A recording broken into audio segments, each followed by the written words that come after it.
A paz do Senhor, gente, eu me chamo Samuel Vieira e estamos falando sobre célula. E hoje eu gostaria de falar com vocês sobre o funcionamento de uma célula. Como nós falamos no vídeo anterior, e se você ainda não assistiu, eu convido você a assistir os 5 vídeos anteriores para você entender um pouco mais daquilo que nós estamos falando aqui. Hoje nós vamos falar sobre o funcionamento de uma célula. A pergunta que ficou no ar é: a reunião de uma célula é semelhante à reunião de um culto? Eu começo a reunião de uma célula como começa um culto? A liturgia é semelhante? E aí? Será que você pode responder isso para mim nos comentários? Deixe seu comentário aqui embaixo e me diga aí, a reunião de uma célula é semelhante à reunião de um culto? É sobre isso que nós vamos falar hoje. Primeiro de tudo, já gostaria de responder: a reunião de uma célula não é semelhante à reunião de um culto. A diferença é que a reunião de uma célula dura 1 hora no máximo. Então, o culto às vezes dura 2, dependendo da sua denominação, mas a célula, o pequeno grupo ou grupos missionários, como nós chamamos aqui em Belém, no Campo de Coraci, na Assembleia de Deus a qual eu faço parte, dura em torno de mais ou menos 1 hora no máximo. E nós vamos dividir hoje esta 1 hora de uma maneira que nós chamamos de esqueleto, ok? Como iniciamos? Iniciamos, claro que com oração. E essa oração, ela irá durar 5 minutos. Depois, nós vamos fazer o louvor animado. Um louvor animado que vai durar 5 minutos. Depois, nós vamos vir com o quebra-gelo. E esse quebra-gelo irá durar em torno de 10 minutos. Depois vem a dinâmica, que também vai durar em torno de 10 minutos. Logo em seguida faremos o louvor de adoração, que vai durar em torno de uns 5 minutos. Aí vem o compartilhamento da palavra, que é um pouco mais demorado, dura ali pelos seus 15 minutos no máximo. Aí tem um momento de oferta, os avisos da semana e, por último, oração. O que nós precisamos entender é que essa oração na célula, ela é diferente da oração que fazemos no culto, quando temos oportunidade. A nossa maneira de louvar na célula é diferente da maneira que louvamos no culto, quando temos oportunidade. A nossa maneira de compartilhar uma palavra na célula é diferente quando pregamos no culto, quando temos oportunidade. Nós precisamos entender que nós não estamos no culto dentro da igreja. Nós estamos em uma reunião com pessoas que, na maioria dos casos, não tiveram contato direto com a igreja. Ou tem algum tipo de pensamento contrário ou pensamento errado, equivocado, quando se fala em culto.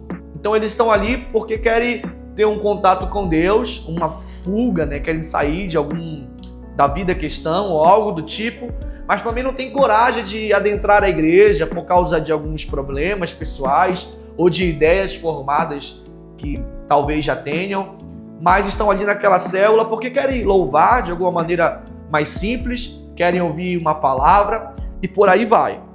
Então a reunião de uma célula não é semelhante à reunião de um culto. A reunião da célula, ela vai ser dinâmica. Veja que nós temos aí um quebra-gelo e temos a dinâmica. Qual a diferença do quebra-gelo e da dinâmica? O quebra-gelo, ele não é temático. Ele pode ser temático? Pode. Mas na maioria das vezes ele não é temático. Ele é uma conversa que você inicia, como o nome mesmo já diz, quebra-gelo. Você vai iniciar uma conversa, porque na maioria das vezes você está reunido com pessoas diferentes, que estão ali tímidas, que não conseguem iniciar uma conversa, e você que está dirigindo a célula precisa quebrar esse problema, desfazer este problema, e o quebra-gelo é esta ferramenta que você vai usar para quebrar este problema, para conectar as pessoas. Nas minhas reuniões que sempre eu faço na minha célula e nas células que eu já dirigi, eu sempre começo com uma conversa relacionada com comida, como foi o dia, o que comeram, o nome, a idade, os sonhos, os projetos. É interessante que o quebra-gelo te dá essa oportunidade de trazer aquilo que você tem em mente de conexão. Então, se você quer conectar vidas, uma pessoa com a outra, Fale daquilo que acho que a maioria irá falar. Não fale de assuntos que talvez uma pessoa não irá falar. Então, se você quer conectar as vidas, fale de algo em comum entre todos. Ok? Então, quebra-gelo é isso, é algo que não é temático. E a dinâmica? A dinâmica, ela é a ponte para chegar no compartilhamento da palavra. Então, a dinâmica precisa ser temática. O seu tema fala sobre amor, traga uma dinâmica que fale sobre amor. Se o tema fala sobre fé, traga uma dinâmica que fale sobre fé. Então, não fuja da temática. A dinâmica, ela precisa ser temática.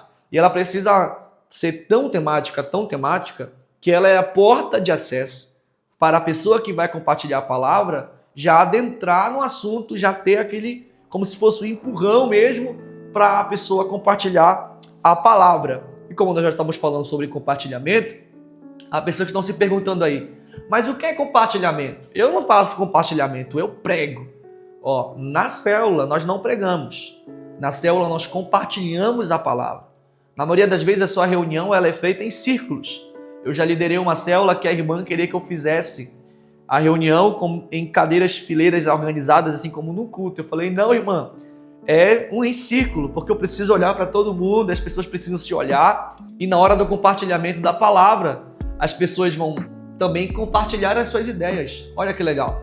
Então, eu não vou pregar, eu vou compartilhar uma palavra. E o melhor retorno, eu sempre digo isso, o melhor retorno para quem está compartilhando uma palavra são as pessoas. Como é que eu sei que eu estou indo bem no meu compartilhamento?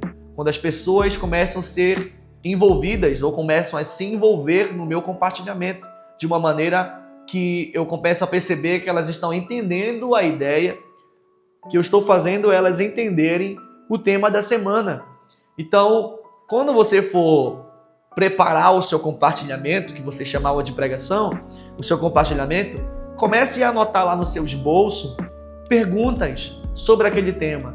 Se você vai falar sobre o amor de Deus e você quer, antes de falar sobre o amor de Deus, você quer falar sobre amor para pegar um gancho para falar sobre o amor de Deus, fale sobre amores da vida, amor de pai, amor de mãe, amor de irmão e por aí vai, para que as pessoas comecem a compartilhar vivências sobre amor. Se você quer falar sobre fé em Deus, fale falando sobre crer em algo, logo no começo, fazendo perguntas sobre vivências, sobre situações que essas pessoas tiveram que exercer a fé. Então, na célula, nós vamos sempre fazer diferente, bem diferente daquilo que nós fazemos no culto. Nossa oração, por exemplo, como nós oramos no culto, é diferente. Nós oramos uma oração mais formal, como os irmãos oram, uma oração mais pentecostal e por aí vai. A sua oração na célula ela é curta e objetiva. As pessoas precisam orar junto com você. Use palavras que as pessoas usam no dia a dia falando com Deus. Seja sincero com as suas palavras, seja objetivo. Não é meia hora de oração, é 5 minutos no máximo. Ore ali, dê as mãos com as pessoas e faça com que essas pessoas venham orar com você também. Se você for louvar na sua célula, nós temos 2 momentos de louvor. Louvor animado e louvor de adoração. Então escolha um louvor no começo, assim, bem conhecido, bem animado, para que também sirva de quebra-gelo. No momento da adoração, escolha um louvor bem tocante, bem profundo, para que você também possa conectar aquelas pessoas através do louvor até Deus. Então é algo muito importante o momento do louvor, o momento da adoração. Eu tinha uma célula que eu percebi que com as luzes acesas, as pessoas não conseguiam fechar os olhos, tinham muita vergonha. Eu providenciei jogos de luzes, coloquei no ambiente e desliguei uma das luzes centrais da sala. E eu percebi que quando eu desliguei as luzes, aquelas pessoas se sentiram dentro do quarto delas. E muitas delas estavam depressivas, ansiosas. E eu tive uma experiência muito, muito incrível que eu vou levar para toda a minha vida. Em todas as células, aquelas pessoas choravam. Era como se elas estivessem dentro do quarto, onde elas choravam sozinhas, onde elas sofriam sozinhas, mas naquele momento tinha alguém segurando na mão delas. orando e também cantando louvores, elas abriam o coração e choravam mesmo. Quando a gente ligava as luzes, aquelas pessoas ainda estavam chorando, se derramando na presença do Senhor Jesus. E isso é muito bom, e isso é o objetivo da nossa célula. Então, o funcionamento de uma célula é dessa seguinte forma. Você precisa entender. Você não está dentro de um culto que é sistemático, tem a liturgia já de um culto formada, mas você está em um lugar que é dinâmico, que é objetivo, que é prático. Não pode ser engessado, não pode ser sistemático, precisa ser, claro, algo organizado, mas algo bem dinâmico. O próximo tópico, o próximo assunto é algo de extrema importância para a gente fechar esta maratona. Mas eu gostaria que você deixasse aqui no comentário o que você está achando desses vídeos. É muito importante a gente saber o que você está achando. Mas para o próximo vídeo, eu vou deixar você curioso. Você precisa ver esse próximo vídeo. Você não pode perder. Vamos fechar com chave de ouro. Eu me chamo Samuel Vieira e nós estamos falando sobre célula. Até o próximo vídeo.